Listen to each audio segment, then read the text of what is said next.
श्रीगणेशाय नमः। श्रीनारद उवाच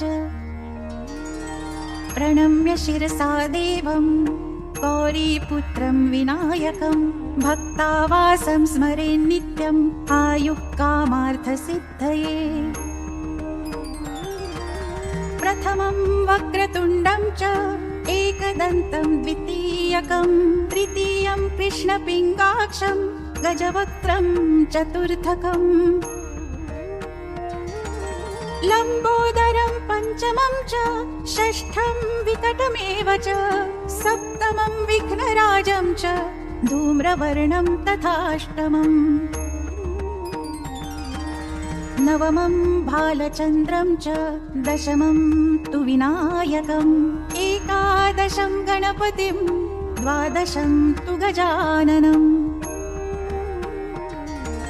द्वादशैतानि नामानि त्रिसन्ध्यं यः पठेन्नरः न च विघ्नभयं तस्य सर्वसिद्धिकरं प्रभो। विद्यार्थी लभते विद्यां धनार्थी लभते धनं पुत्रार्थी लभते पुत्रान् मोक्षार्थी लभते गतिम्।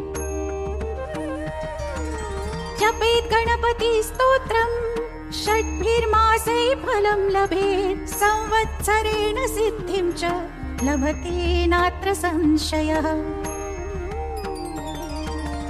अष्टभ्यो ब्राह्मणेभ्यश्च लिखित्वा यः समर्पयेत् तस्य विद्या भवेत् सर्वा गणेशस्य प्रसादतः। इति श्रीनारदपुराणे संकटनाशन गणेशस्तोत्रं सम्पूर्णं। श्रीगजाननार्पणमस्तु।